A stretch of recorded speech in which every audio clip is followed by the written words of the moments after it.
Welcome to this edition of ARTV News. I'm Tony Beauvais. In this show, Darwin Arts Speakeasy presents Peacemongers by the People, Melbourne Winter Night Market, the Act of Looking exhibition, a Luminous story, Indian Performing Arts Convention, the Grinning Man at the Alex Theatre, the Colour Fusion exhibition, and ARTV magazine with Morgan Ray. Michelle Hamer's exhibition I'm a Believer confronts dismissive language in chronic health issues, exploring gendered language access and erasure. Original letters ethically contributed by patients worldwide are reducted to expose delegitimising wording. The prints reveal patients' experiences alongside subjective judgments.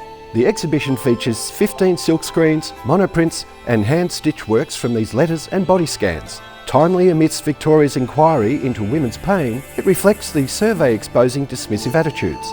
I'm a Believer amplifies silenced voices, urging reflection on empathy and change in women's health treatment, making it a profoundly relevant and captivating exhibition. Michelle is a past winner of the Australian Tapestry Workshop's Architecture in Tapestry Prize in 2015 and the Fisher Ghost Mackability Prize 2022. Her works are in local, international, private and institutional collections, including the National Gallery of Victoria, Art Bank, Gippsland Art Gallery and Warrnambool Art Gallery. I'm a Believer is on the 31st of May at Lyndon New Art in St Kilda. Next Wave celebrates 40 years of supporting early career artists in 2024. Best known as a dynamic hub for bold, collaborative and experimental art, Next Wave will mark its 40th anniversary with the All School Lab, a program of artist-led talks, performances and activities encompassing the theme of the past, present and future, culminating with a party. Since its inception in 1984, Next Wave has supported more than 7,000 artists and arts workers and is currently supporting 7 individual artists and 1 collective nationally through Kickstart, a long-form residential program that prioritises time and relationships, supporting artists to dream and make art within their context and communities.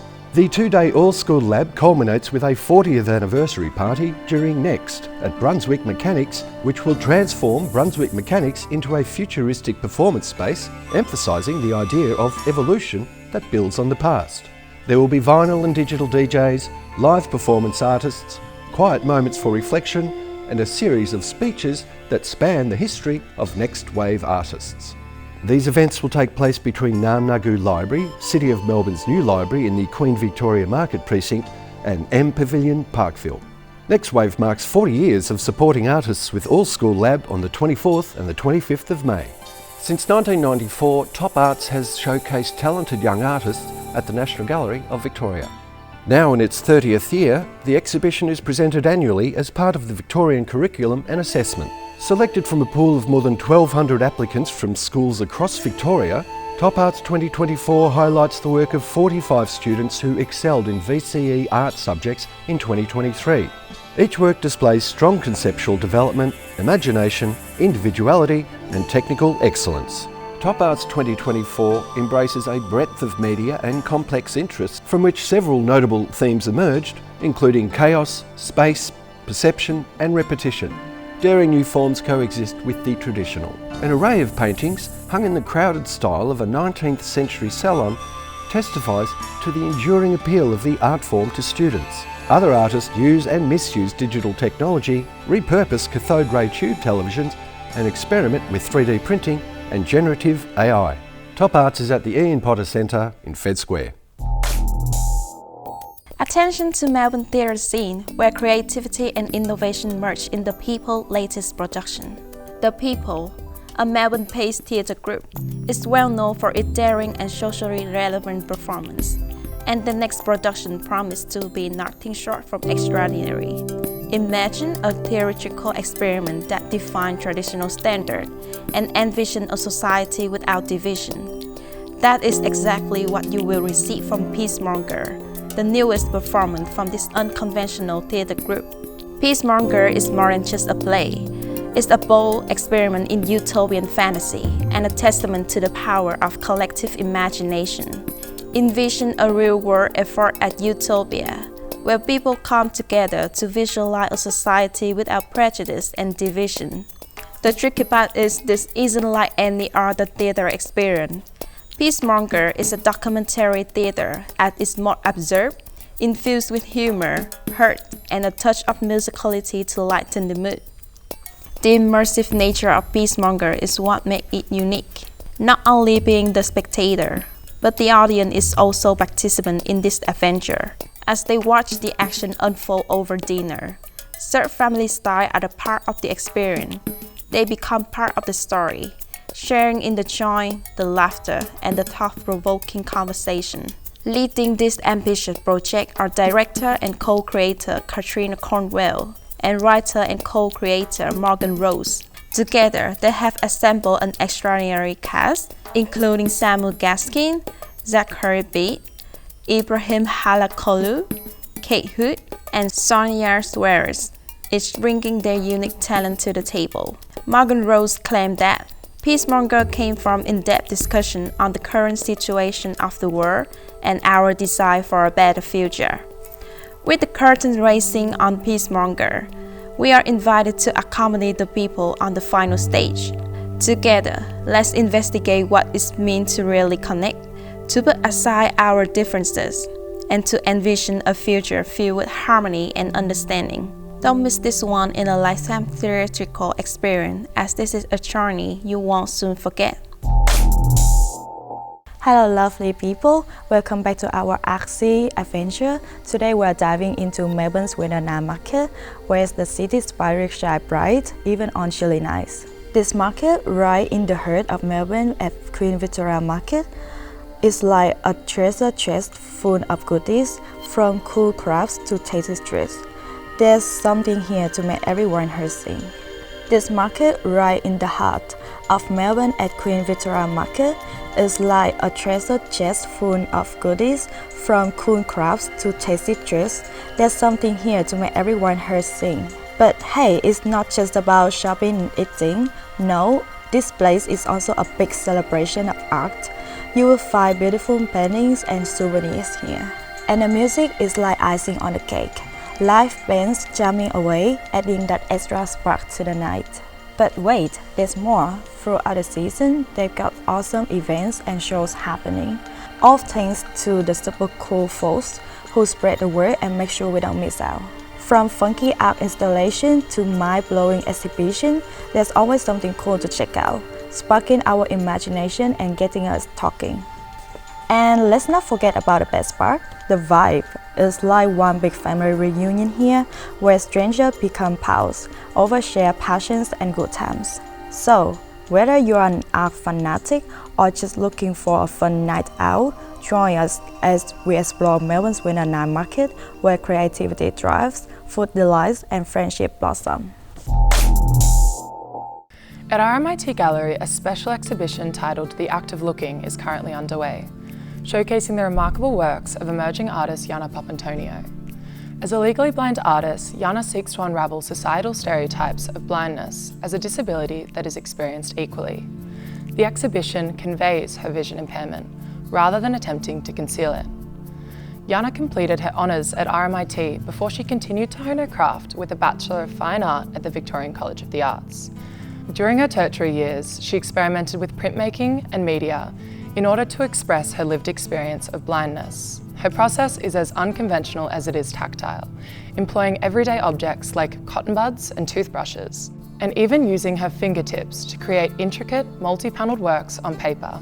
Through disjointed and abstract monochromatic prints, the artworks in this exhibition invite us into her world.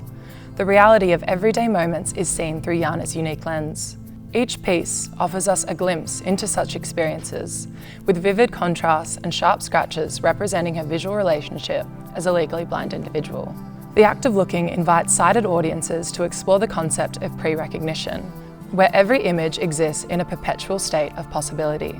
Through this, viewers are prompted to rethink their perceptions of blindness. Whether viewing each panel separately or as part of a cohesive whole, visitors are encouraged to engage with Yana's work in a deeply personal way. You will have to hurry to see this exhibition though, as it closes May 10th. Don't miss your chance to experience these wonderful artworks firsthand.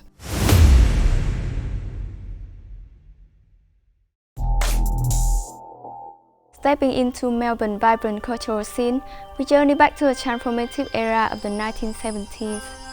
when the Watercolour Society of Victoria emerged from the passion of a dedicated collector. Now, ready to celebrate its 50th anniversary since its creation in 1974, the Society invites you to join them for a momentous occasion. The Watercolour Society of Victoria will host the Luminous, a festival of watercolour exhibition at the Victorian Art Society building in East Melbourne, promising an immersive journey into the ethereal realm of watercolour artistry. Lord Mayor Sarah Kapp will open the exhibition at the gala opening on the 17th of May at 6:30 p.m. Luminous offers an unique opportunity to enrich your collection with exquisite pieces rarely seen in Melbourne cultural landscape, a kaleidoscope of over 230 watercolours from more than 100 artists. Take a journey through time as you explore the artwork of the Society's esteemed founders and patrons from different eras, like John Borack, Cap Ballard, and Kenneth Jack. You'll also discover pieces from distinguished colleagues from all over Australia, as well as masters from the global watercolour community, including the UK, Brazil, China, and France. Each stroke of paint tells a story, capturing the essence of life with a vibrancy that lifts off the canvas.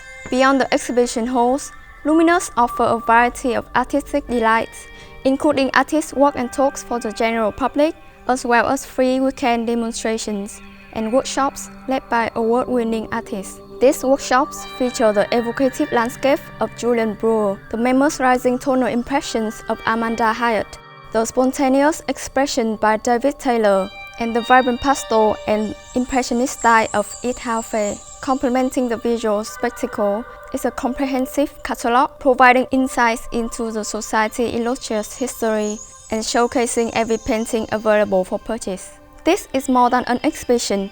It's a celebration of the magical medium of watercolour, a testament to the power of creativity to unite and inspire. Visit the website for further details and mark your calendar for an unforgettable experience. The Indian Performing Arts Convention returns in May, promising a celebration of dance and music. Held at the prestigious Monash University Performing Arts Centres, this 9-day convention will feature performances, insightful talks and collaborative workshops by acclaimed artists from India, Singapore and Australia. Audiences of all backgrounds, including newcomers to Indian music and dance, are invited to immerse themselves in the culture of IPAC. From world-class musicians to dancers, the convention aims to inform, inspire and delight the senses. One of the program highlights is Three Bright Stars, presented by MPAC. This concert brings together leading lights of Indian classical arts, Dr. Samoya, Lauguri Vijayalakshmi and Rama Vadanathan. Joined by Australia's legendary percussionist Ravi M. Ravi Chantira, the trio will showcase popular and rare compositions in a display of Carnatic vocal and violin music and dance. The convention will see the world premieres of musical works developed by aspiring Carnatic vocalists and violinists, under the guidance of R.K. Shiramkumar. In addition to performances, IPAC will offer insightful lecture demonstrations by renowned artists such as Christopher Gurusamy, Mohan Priyan Tavaharaja and Rama Vadanathan, providing unique insights into the art forms and creative processes. With its long history and international recognition, Aspirus Arts brings expertise to the convention, curated and convened by Arinth Kumasamy, a prominent figure in the international Indian arts community. Don't miss this unique opportunity to experience the magic of Indian performing arts right here in Melbourne from May 18th to the 26th at Monash University Performing Arts Centres. Based on the novel The Man Who Laughs by globally celebrated Victor Hugo, and following an explosive world premiere at Bristol Old Vic as part of the theatre's 250th season, The Grinning Man, a dark and magical musical, made its Australian premiere at the Alex Theatre St Kilda last week. It was fantastic. Yeah, it was really, really good. It was bizarre. It was awesome. Really cool. The cast was amazing. Very good show. It's hard enough doing a new show and hoping that it comes out to be something special, but this show just reaches new heights. An amazing cast doing a show that no one's seen before, the first time outside of the West End, that is. First time anywhere in the world. The premiere was here. The show was absolutely brilliant. I'm coming back again tomorrow night and the next night to see it. I loved it so much. It was awesome. Incredible show. Yeah, it was really good. We have a friend in the cast called Lily, and she was incredible, so it was very good. I loved it. I actually flew in from Sydney to see it because Yeah, I hadn't seen the show before, but I knew it was going to be amazing based on like cast alone. So I did in fact come from Sydney, and I'm here the next couple nights as well. I thoroughly enjoyed it. It wasn't quite what I had expected. There was such great humour in it, but yet there was some serious parts in it. I've travelled a long way to come and see this show, and I'm so thrilled we're here. I'm actually a bit speechless because I was just stunned by the cast and by the story and by the show and by the set. It was just absolutely fantastic. And I've done a lot of shows, but this is one out of the box. If people want to see something they've never seen before, you talk about seeing shows like Chicago, Mamma Mia, and Wicked, which are all fabulous, but you want to see something different that's of today, this is the show. Oh my gosh, it was absolutely wonderful. The characters were so wonderfully embodied and realised. You fully believed everyone in their performance. It was absolutely spectacular to watch. From all its account tonight, the show has really made its mark. If you're interested in dark musical, book yourself a seat at Alex Theatre, and the show is on till 19th of May 2024. Colour Fusion is a visual arts exhibition featuring artists Christina Ray Weitra and Tiffany Mackay. They share Australia as their birthplace, and this exhibition expresses through art their individual impressions of the environment in which they grew up, and also their emotional histories. It's a play on words, so a fusion of colour, obviously all different colours used in different ways to represent different things, and the fact that we are a mix of Indigenous and non-Indigenous. Christina Ray Weitra's life hasn't been easy, with many turbulent times while growing up, but she discovered a peace through art and has developed her own unique style through her life experiences. Christina Ray is a contemporary Indigenous artist whose work revolves around life challenges and how we overcome them. Christina Ray works in acrylic, which is Tiffany's recently discovered medium. Nature is the overriding thread that binds Tiffany's body of work. For her, nature is soul-filling and her place of peace. Tiffany originally worked in oils in a realism style, but then by fate, she turned to abstract and later began experimenting with acrylics. Very good at copying things. I've got a very accurate eye. So to have a canvas in front of me and to throw paint on it in a willy-nilly fashion would normally really go against the grain, but I found that I could produce something from it. And it was really liberating, discovering the possibilities when it was all about letting go. Tiffany's artwork hinges on two central ideas. One, an ode to the vivid, natural world of which she derives her inspiration, and the other, a testament to self and artistic expression through inhibited and free-thinking experimentation. Well, interestingly, the curator looked at our work and said there's a similarity. So it's a recognition of the fact that, for me personally, we're all human beings and we're all the same. This is the realisation that at our most basic level, we are the same. A mutual respect for nature and country and the giver of life. Its qualities of resilience, adaptability, spirituality, and acceptance, making it a sage teacher for all life. 4 years in the making, the exhibition provides a picture of Australia as a whole, a spiritual connection to land, which is our means of survival, and a need to function in society in the spirit of togetherness as a necessity for advancement and living in harmony. Colour Fusion is a new exhibition which opens on the 1st of May 2024 at Fitzroy North's Red Gallery.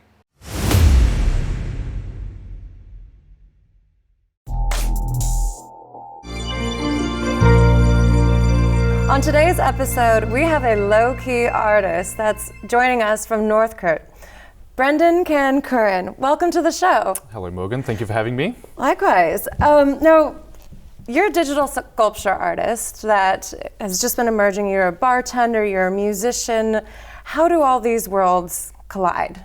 Being a digital artist, a sculpture artist, and a musician, they are kind of the same ball because it's about trying to express something. So how I discovered you was in Low-Key, which I thought was so innovative what happened there. So for those of you that haven't been to Low-Key in the past month or so, it's a bar in Northcote, and your work was showcased there as projections on the wall, you had video on the floor, you had prints framed, and they had QR codes that people could scan and then either place an interest in it, and you would get back to them through a text or even finding them on social media and how you connected with me. Yeah. And this was so interesting because it was a very COVID-safe way of having an installation and getting your work out there. And it was your first show. Yeah, this is my first show, and I was kind of lucky that the pandemic that we just had was kind of a masterclass on how to use QR codes. Like for something that was invented in 1994, and it was like originally used for manufacturing, the fact that it's taken till this long for it to be used in such a wide area, I thought it's just such a great way to connect with someone, because everyone has their phone, everyone has and is able to scan this code and put their interest in to, you know, get in contact. And it just sort of takes a lot of the hassle away from how you're able to, you know, connect with someone who's viewing your art, especially if you're doing it in a hospitality venue, not rather than a, you know, a gallery space that's made for something. There's going to be a lot of people passing through the hospitality venue that weren't there actually to see your art. They're just kind of passing through that, and they are able to, you know, in a flash, get in contact with me if they'd like to. I mean, that's like I said, what happened, exactly. How we connected. Yeah. Is I, you know, had seen this movie, we kind of wanted to drink afterwards, and then went in, and then I was immediately, you know, well, I noticed the video on the floor, and I was like, this is really cool, and then the more I discovered, I was like, this is fantastic. Now, how did you even land this exhibition? I'm friends with the people who own the bar. The low-key people have been having weekly exhibitions or bi-weekly exhibitions there for a long time.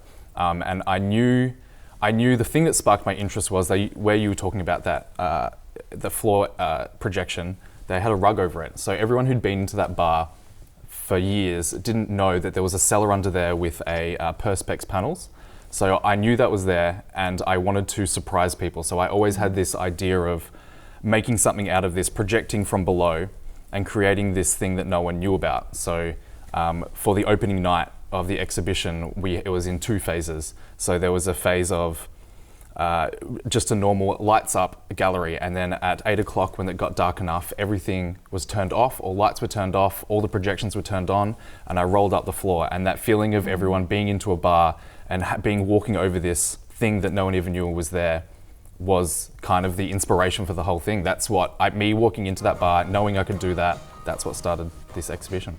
Oh, cool. I mean, that was the first thing that really landed for me. Now, how was it working with a bar as a gallery? Now, you said you kind of handed it over to them to showcase, and you actually didn't see it after, correct? Yeah, so I was there obviously I was there for weeks before, after they closed at 1 a.m. and on the days that they closed, trying to set up this exhibition. But from the beginning, I was really conscious about this is their business. I didn't want to encroach on them by giving them tasks to do. I just wanted it to run. So they turn up to their work, they do the bar work, and then all they have to do is turn on a projector and it runs. Like, I wanted to make sure it was seamless as possible. That was just one of the main things that I was really considering when I made this exhibition. So that's, yeah. Well, it seemed to work quite well. Thank you. How has it been post-exhibition? Yeah, I've had a lot of feedback. It's been great. This included, like, this wouldn't have happened, coming here and having this discussion with you, wouldn't have happened if I didn't just have the exhibition, you know what I mean? So just participating in the art world and just getting out there and doing something has been amazing. So it's been a really good feedback. I've had heaps of people buy my art. I've had a lot of inquiries about doing stuff with them, and yeah, it's been a really cool feedback. Now, speaking of buying art, you're with Creamtown Art Shop, correct? Correct. And I really thought that was cool what's going on there, where people can pick the size of print they want, they can pick a frame if they want that at all, and then purchase it and it gets shipped to them. Can you tell me a little bit about what it's like working with Creamtown and then the printer, Hound and Bone Studio? Yeah, so Creamtown was set up during the COVID to support artists. So it was to get all these artists that together and create a store online. It's run from a little cafe out in Castlemaine called Creamtown Store, and you can buy the artwork physically out there as well. But it was a great experience. It was really good to get involved with them. They were so supportive, and Hound and Bone are just so supportive with how you're able to, because a lot of these artists haven't done prints before. These were people who were struggling. They gave them the spots on the wall to people who lost their jobs during COVID. So all these people were kind of a new emerging artists, and Hound and Bone helped them through the printing process. So they were really good. Wow, that's fantastic to hear. Now, besides these digital sculptures, which like we've talked about, you do as a print as well as video, they're also in your music as music videos. What is that like? Can you tell more about that for those of us that don't know that side of you? Yeah, so I'm in a band with my husband called Visk. My husband is the singer and co-producer, and I'm the producer and sound engineer, and we work together to create these things, and every time we create music, it kind of goes hands in hand with the art that I make as well. So during COVID, we made this incredible music video for Still from our EP, and it was incorporating all of these things that we had here, and it was just a way for us to, one, for us to get through the lockdown, and two, it was incorporating what I love to do, which is make digital things, make digital music, make digital art.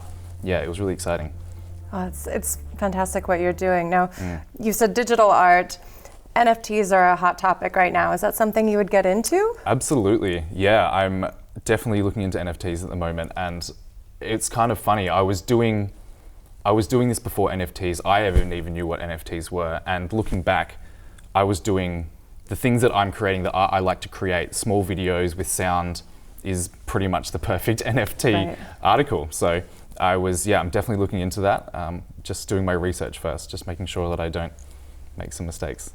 Sure, there's a lot of different views on it right now, and from a sustainability perspective or for who's owning it. So I want to make sure I'm definitely know what's going on in that space. How can we reach out to you to get in touch? Yeah, so you can find my work at Instagram, which is brendan_k.curran, or my art's in there. All right. Well, thank you so much for joining us, Brendan. No worries, thanks. That's all for this episode. If you'd like to get in touch with us and let us know about any live event coming up within the next month within the Inner Melbourne region, just shoot us an email at info@artv.com.au. Thanks so much for watching. We'll see you next time.